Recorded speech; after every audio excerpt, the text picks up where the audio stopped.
What is going on, everybody? Good afternoon. Welcome to the channel. This is United vs. Everybody. I am your host, Sean, and we are back. It's been a minute, but we are back with a scouting report special. I've got another batch of hidden gems, rising stars, and future ballers to share with you guys. If you've been a part of the channel for a while, you know by now that scouting is a bit of my thing. I am a bit of a scouting nerd. I love paying attention to other leagues in Europe, outside of Europe, Russia, Ukraine, Mexico, even in the US. There are players all over the place, not just in England, not just in Europe, not just in the top 5 leagues. And I love bringing them to your attention. You guys also have played a part in this by bringing them to my attention as well. So, best way to keep doing that is to take a look at the memberships as well. But we got a whole fresh batch for you guys. I have 8 players for you guys today. I have added a couple more in the last couple days because I just can't stop myself from scouting. But hey, who knows? FC 26 is out in a couple weeks. Maybe these guys will be ballers in the game as well because I think they have the potential to be ballers in real life. So, also, before we get started, if you are a bit of a scouting nerd like myself, Danny B, if you're in the house talking to you, and you want to maybe just explore a little bit what of the world of footballing scouting, what that looks like, the PFSA, the Professional Footballing Scouting Association, is offering its introduction to scouting course for free right now. You guys know I'm a PFSA member. I have a lot of certifications and whatnot with the PFSA, with talent identification, data analysis, safeguarding, all that stuff. Well, they also have their intro to scouting course available for free. Go to the PFSA website. I did put a link to that in the community tab in case anybody wants to go check that out. It takes like, I don't know, 45 minutes to go through, if I remember. I haven't done it in years, but it's been a minute. But go check that out. And if you want to follow along as we're doing the scouting report, the under 21s are playing Athletic Bilbao right now in what's called the Premier League International Cup. Obviously, I don't know much about that cup. You'd be forgiven for not knowing because the club isn't really doing a whole good job of like promoting that. It is on MUTV though, if anybody has that, so you can follow along as we check out the players. So let me get involved in the chat, see who's in here, see who's not. Check out the link in the pinned chat as well. If you guys want to be United Scouting Nerds, you can get a hold of your Keep Calm and Writing Scouting Report shirt or sweater or whatever you want in the United vs. Everybody store. I did put a link to that in there. I just felt like doing that. I have one on the way, but it's not here yet. But speak of the devil, no pun intended, Danny B in the house. Hope you're doing well, my friend. Hope you're having a good day. You working today, man? You chilling?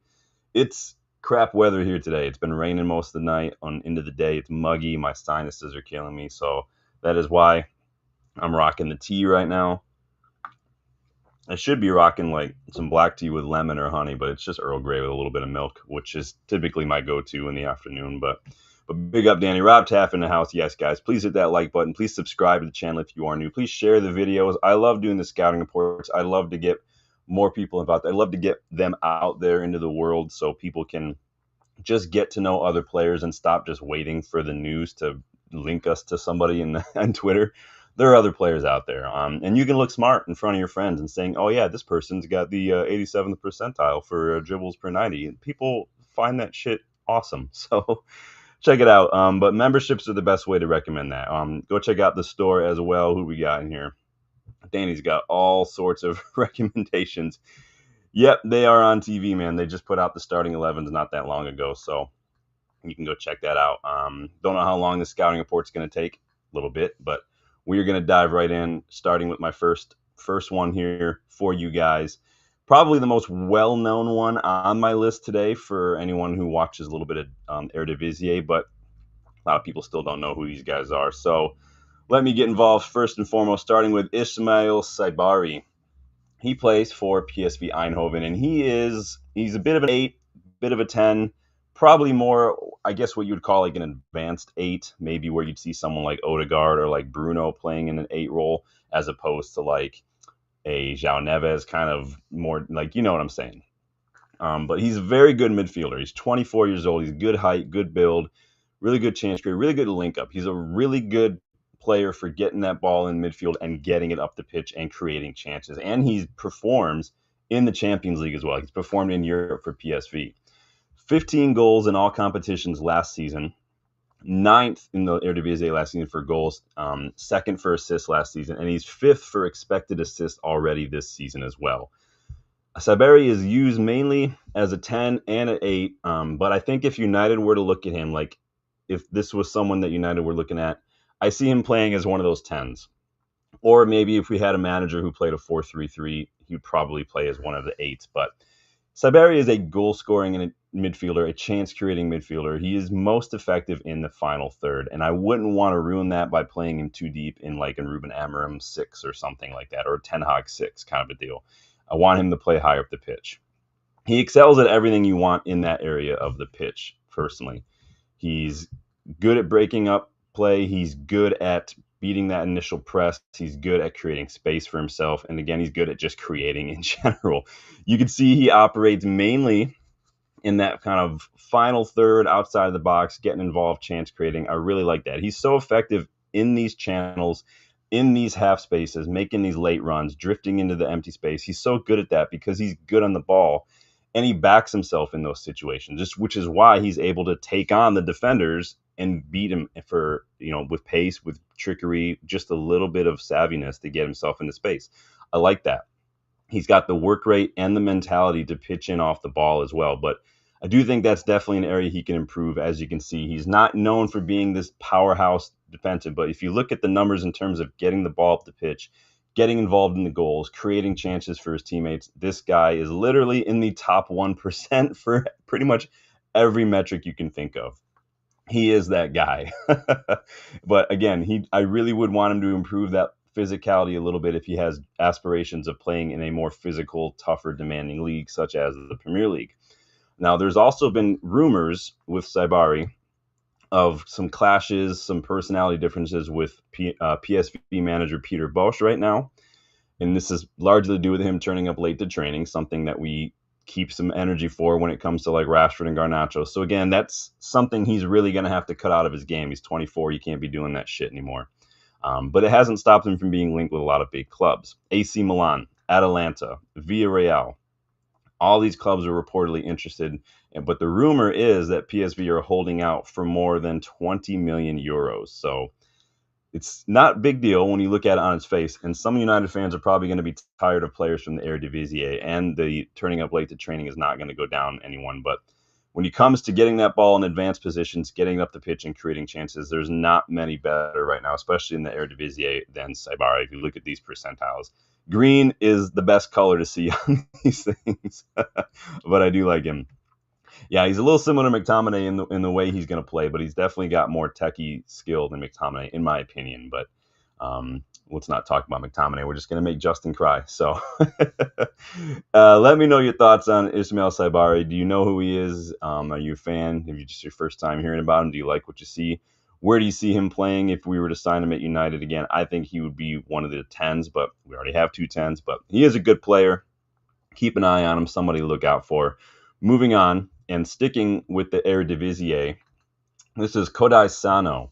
So he plays for Nijmegen. I think that's how you pronounce it. I should have looked that up. But he's more of a defensive midfielder. He's a mobile, intelligent midfielder who knows how to find some space in some congested area. He doesn't panic under pressure. And that's what I like from midfielders who play in deeper roles.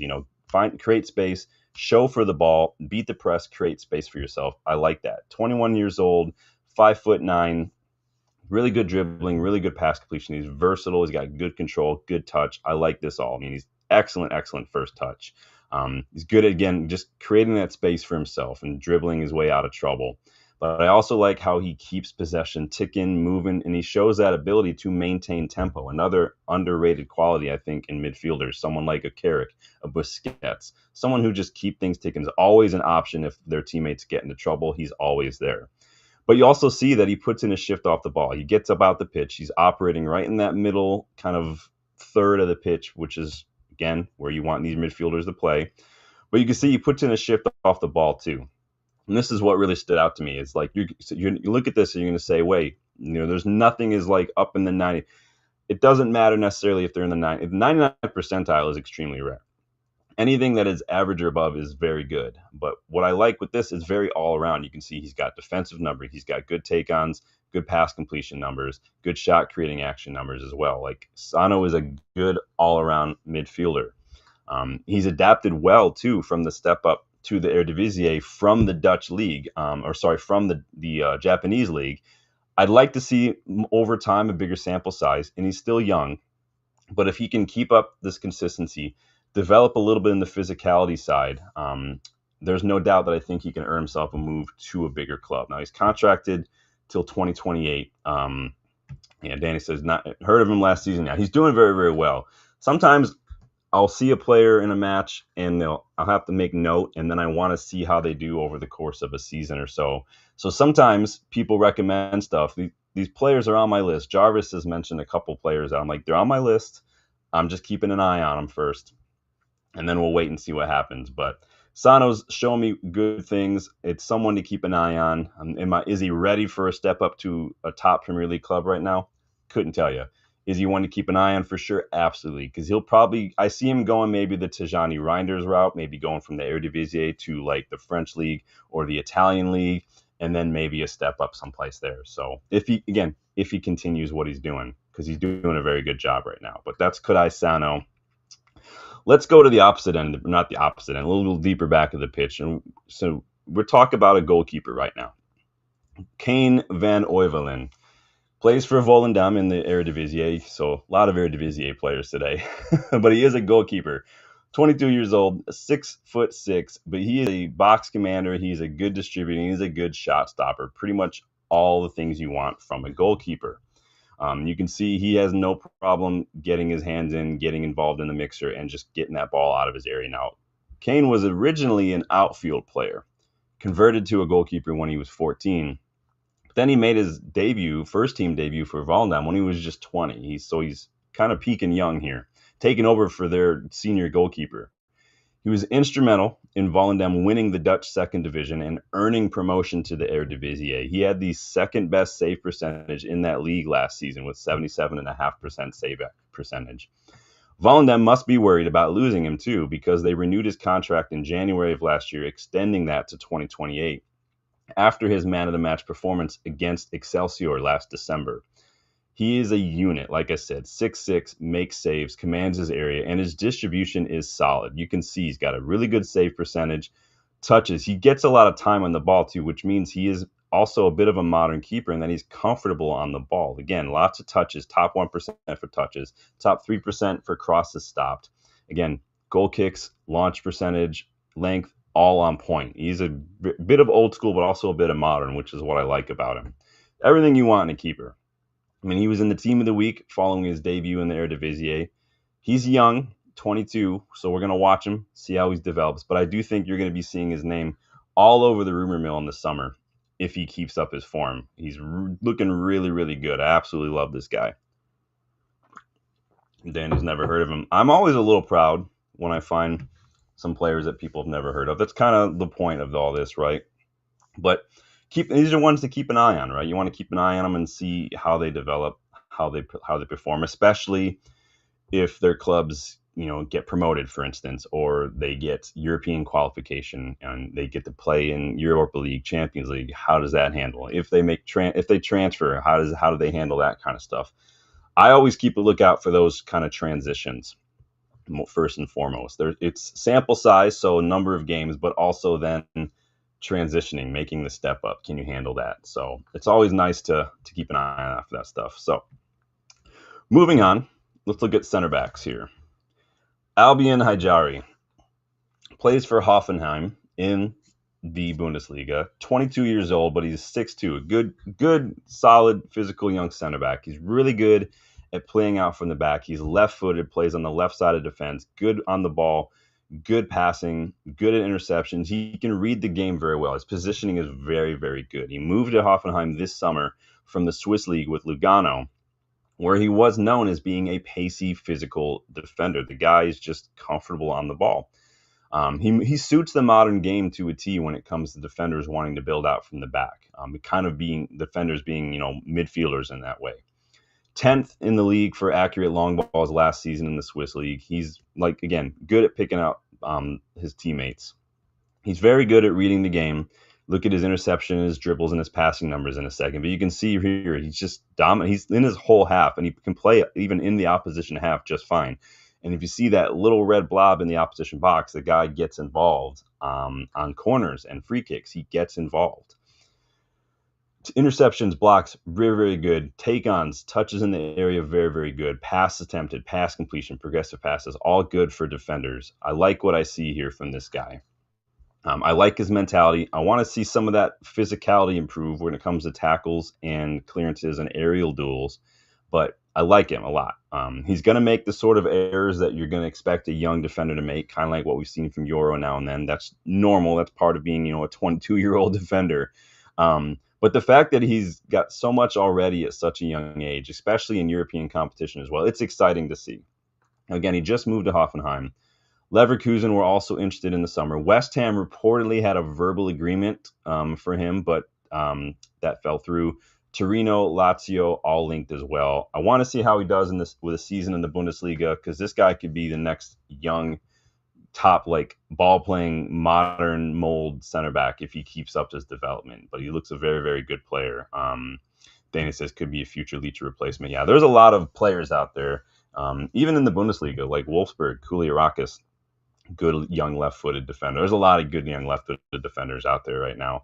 This guy could be one to keep an eye on. So, yeah, they were linked. Nothing ever really happened, unfortunately, for them. But I mean, we'll see what happens. I don't know what's going on at that club. Todibo went there, has not done well in my opinion, but it's subjective, to each his own. So let's move on here. Let's look at a number 10.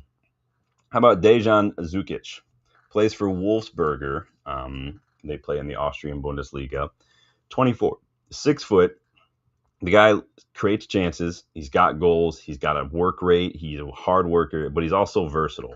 He plays just behind the striker for Wolfsberger, but again, he offers goals. He offers chance creation, link-up play, movement in the half spaces and channels, pretty much everything you want. He was 10th for goals last season, 3rd for assists, 8th for big chances. He's literally in the top 1% for chance creation already this season.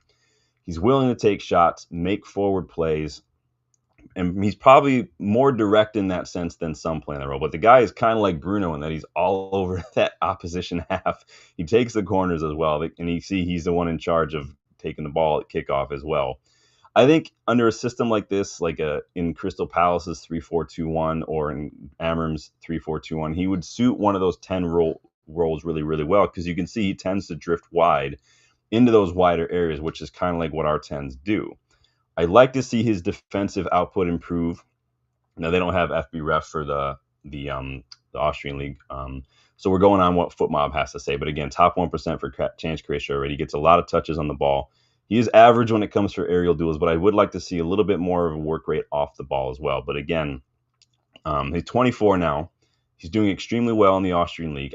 I want to see him kind of develop physically off the ball if he wants to earn that move to a bigger club where he's going to be expected to contribute a little bit more. But this guy, he is like a Bruno in that sense. There's no doubting he has the skills to make the step up, but now he's got to work on his development as well, because otherwise he's always going to be a little bit limited. So let's see. Danny B's got questions. Are you talking about Zeno de Bast? I think we talked about Zeno a little bit way back when he was still at Anderlecht, but that was a while ago. Bichiabu sounds familiar, but I can't. Yeah, you're gonna have to look him up. I've done so many scouting reports. I honestly, some of them I literally just forget about. I just do, unfortunately. So, but yeah, Dejan Zukic. Some of you, if you're not watching the Austrian Bundesliga, there's a chance you're not gonna know who some of these players are, but. Keep an eye out for this guy. We're going to go from one obscure league to another. We're going to take a look in these are some of his other percentiles here. So you can see chance creation, crosses, assists, and things. He's got, again, long balls, really good numbers for this midfielder. Croatian league. Ivan Subelic plays for Slaven Belupo in the Croatian league. He is a defensive midfielder, center mid, kind of like a Morten Hulman profile, Boubacar Kamara profile a little bit. 22 years old, 6 foot.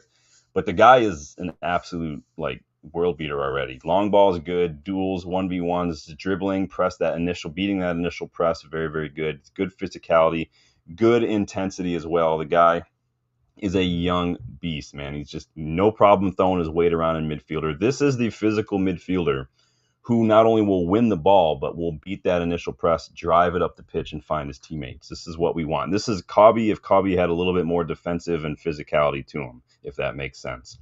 He's constantly getting involved off the ball. He's pressing, he's tackling, making interceptions as a shield in front of that defense for Belupo. You can see he just kind of owns the middle of the park. He's not the techie midfielder who's going to use that trickery to create space, but he's strong enough and press resistant enough to hold the ball and find a teammate in the advanced position. And the guy is a fighter.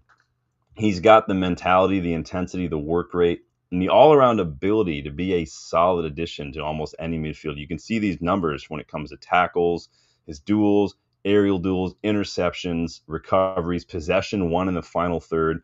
And then I threw in those long balls, too, to show you the guy can actually pick a pass, too. His long balls are good. His long ball accuracy is good as well. He's not going to have those risky line splitting passes or, again, those fancy techers in his locker, but I don't need that from him. He is going to be your Holman, your Elliot Anderson kind of profile alternative, your Baleba alternative. That's who he's got. And he's still just 22. Again, right now, the most important thing for him is going to be minutes, develop, like to see involved in tougher competition. He's probably going to be due for a step up if he continues this, probably earn himself a team in the Eredivisie, maybe one of the lower Bundesliga sides. I think that could be realistic for him. But again, he's been turning heads for years. Even as a teenager, he was turning heads. He was in the Guardians' next generation in 2020, like their top 100. The key thing about Ivan Subelic is that he's in the final year of his contract now. So this is definitely one to keep an eye on. Final year of his contract, he could get something locked in, ready to go for next summer, and get him on a free if you get that locked in. You can't sign it because I think he's still too young, but you can get it agreed. But I really like this guy. Again, we'll be free in the summer. Keep an eye on him and see what happens. Danny says he'd probably watch highlights of him. Yeah, go ahead and watch the highlights. Again, highlights only show you a certain amount. It's hard to watch Croatian league matches, obviously, but if you can find them, they're hard to find, but you can find them, and that's what I'm doing. So Danny's got recommendations. Reg Uber at Leo, big up. Yep, you guys know I'm always interested in hearing the names. I will keep an eye out for that one, Danny. So yeah, Ivan Subelic, final year of his contract, good young physical midfielder. Again, he is your Morten Hillman regen if anyone is looking for a young physical midfielder like United. So moving on, we've got two more to go. This is the guy that I've been talking about for a while, the guy that I want to come in and be a specialist right wing back, right back. He is the guy who I would love to be able to sell Diogo Dalot and get someone like this. He is in that Achraf Hakimi kind of mold when it comes to the right wing backs. Although someone did remind me the other day of Vanderson, who I forgot was still at Monaco. Vanderson might be number one on the list, but this guy's definitely down there. Don't forget about El Ouadi at Genk, too, who we scouted a while back. Another really solid young right back playing in the Belgian league. But this guy plays for Union, 21 years old, 6 foot. He's a trans creator or a defensive right back, right wing back. He's got pace. He's got dribbling. He presses high up the pitch. Joined Union in the summer of 2024 from Maccabi Haifa, but he quickly adjusted to the role as a right wing back there. He's doing very well domestically, but in cup matches and in European competition, he shows up. He shows up in big matches. He's not afraid to get stuck in. He's good at making space for himself, but he's rapid. Very good on the ball when it comes to dribbling. He creates those chances, and he's got the defensive mindset to also play that right wing back role a little bit more ideally to what we need from him. I put up the last 2 seasons here.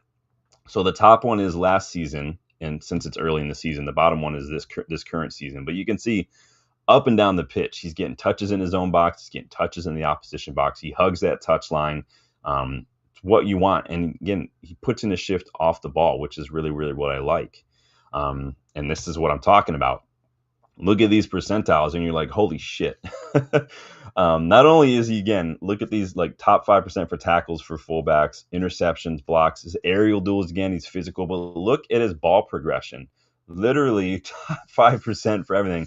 aside from progressive passes, but still top 16% is boss level, top 5% for shot creation. This guy is an absolute monster as a right wing back. But he's also got the footballing IQ to know when to cut inside, when to create underlaps. He's got a knack for making late runs, popping up in the box at just the right time. Look at his goals against Royal Antwerp and OH Leuven recently. He just pops up in the box at the right time, which is what we used to see from like McTominay and stuff. That kind of pop him up in the box. I like that he backs himself too in 1v1s, which is why those successful take-on numbers are so good. He just trusts himself. He knows he's got it in his locker. He was 11th last season for big chances created. He was team of the week 6 times, man of the match 3 times.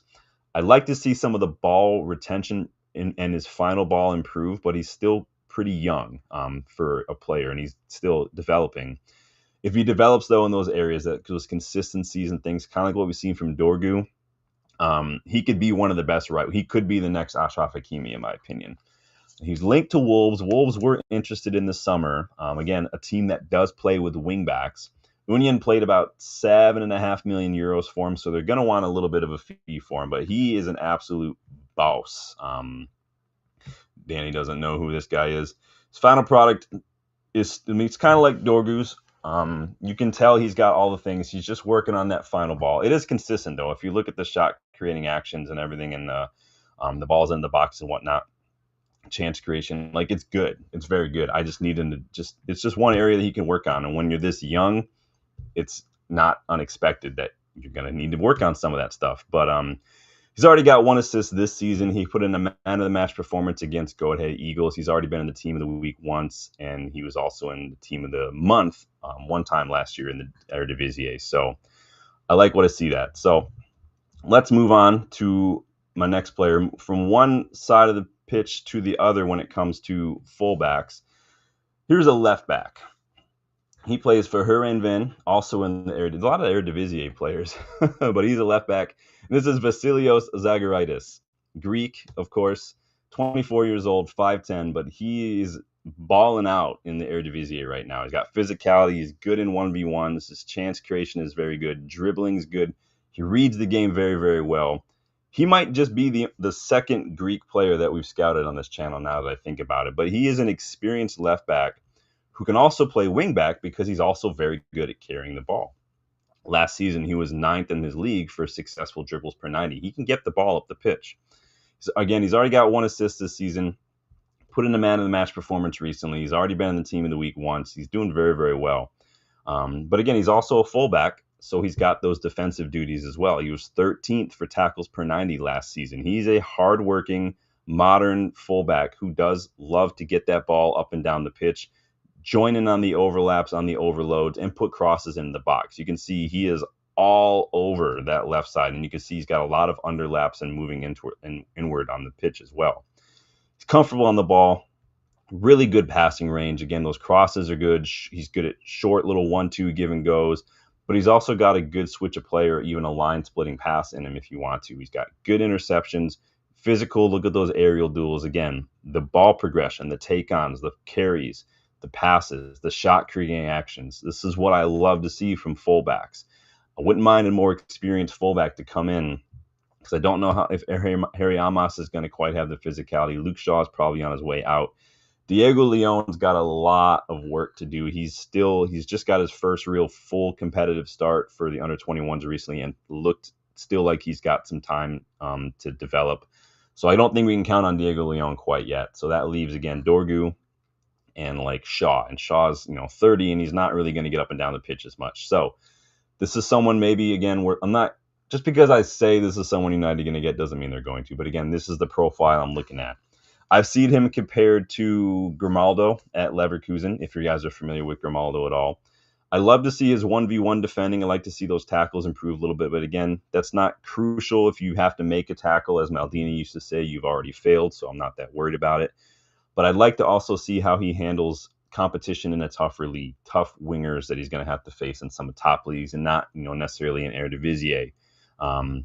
Bonus, though, too, for anyone thinking he could get linked to United, he used to play with Joshua Zirkzee at Parma. They were both at Parma at one point. So we'd have a familiar face for him to spend some time with if he if he chose to come United someday. Who knows? Dabasi, big up, says Anan everything. Yeah, Anan Kaleli is very, very good. Howdy, Agile. Good to see you, man. We were just wrapping up. You guys are better late than never. We are literally just wrapped up. So, is Musa starting? Big up. Yeah, the under-21s are taking on Bilbao in a Premier League International Cup, which I don't know why it's Premier League International Cup. I don't understand, but it is what it is. Device says big up. Yep, no problem, guys. So those were 8 players. You've got a lot of players today from the Eredivisie, some from the Austrian Bundesliga, some from the Croatian League, and even one from the Bundesliga. But good players. I love Anan Kaleli. I think he could come in and do a really good job as a out-and-out right wing back. I think that Ivan Subelic could be a very good kind of Morten Hjulman, Baleba alternative. He's entering the final year of his contract. Definitely worth a punt for a young 21-year-old like powerhouse midfielder who's also got a good passing range as well. Some really good players here today. So on in Old Trafford's a 21. Yeah, it's on MUTV. So yeah, Anan Kaleli, man, rewind it and watch it when we're done and check out Anan Kaleli. Very good young right wing back playing for Union in the Belgian league. Now, Union have had some good players over the years, and they did upset Liverpool in the Europa League a couple of years back, if you guys remember that. So nothing to shout at. Watch the Belgian league if you can. It's good stuff. So the Bosses, yeah, Anan Kaleli, man, he's got aerial dual ability. He's got it all, dude. Go check it out. He's rapid. He's good in the air, physical. He needs to work on his delivery. It's probably the one area of his game. I'm not saying it's bad. It's just not consistent, but he's 21, so it's not like it's going to be fully 100%. I don't think anyone is 100% in everything yet. So, but in any case, let me know what you think. Danny says he hasn't heard a lot of these guys. I always take that as a point of pride when I find some good players that people haven't heard of. Doesn't mean that they're going to be world class. I do think that they have the ability to if they continue the way they're going and that trajectory keeps going the way it's going as well. But players to keep an eye on. So let me know what you thought. I'm going to turn around and film the final episode of What If here in a second. So keep a lookout for that this week. And then we've also got the Brentford preview that I'm pretty much done with, and that'll go out probably Friday as well. I got Bill's crazy ass trying to get us to come over on a Saturday morning to watch this Brentford match. It kicks off at 7:30. So I'm like, bro, you can't handle this energy at like 5 in the afternoon. I don't know how you're going to handle this energy at 7:30 because my ass gets crazy watching these games. But we'll see. What are you guys looking at here? Agile, I think the Belgian league is on DAZN. I was told DAZN is free. Not everything on it is free because I tried to watch some Belgian league games the other day and it's not free. I have an account, but it's not a free account. So apparently, but some of them are free, some of them are not. It's just kind of roll the dice. So, but I think they are on DAZN. They used to be on ESPN. I don't think they're on ESPN anymore, which is really, really annoying. Because the reason I get subscriptions to some of these things is because they show certain leagues and then those leagues change like all the time. It's freaking annoying, man. But check out these players. Let me know your thoughts if you've heard any of them. Again, memberships, the starting 11 and the Legends members all can contribute with suggestions for players for the scouting report specials. Danny's put in a couple today. He's put in a lot over the last year or so, so always appreciative of that. If nothing else, it gets me watching other leagues and gets me watching other players, which is always fun. So that's the whole goal, right? Just look them out. Remember, if you guys are aspiring scouting nerds like myself and you want to dip your toe in the waters of what professional scouting looks like, the PFSA is offering their intro course free right now. I put a link in the community tab. Go check it out. If you want to really rep your scouting nerd prowess, you can go check the link that's pinned in the chat and get your Keep Calm and Write a Scouting Report shirt at the United vs. Everybody store. Brand new designs. Those were just fun, but sometimes it's nice to say it loud and proud when you want to scout. So big up everyone who jumps in and joins on, man. Let's see. Yeah, it is on. It's not. Yeah, they don't do it on ESPN. I'm really annoyed, dude. It's like almost false advertising sometimes with some of this shit, but it's super, super annoying. So I'm going to go film this What If episode and then go check out the under 21s because I'd rather watch that than nothing. So thank you guys for joining. Make sure you're liking the video. Make sure you subscribe if you are new. Make sure to share the scouting report to get them out there into the world, get people like taking note of players without waiting for someone like Samuel Butthurst to link us to them. And then, yeah, just let me know in the comments what you think, and I will see you guys on the next one. Take it easy.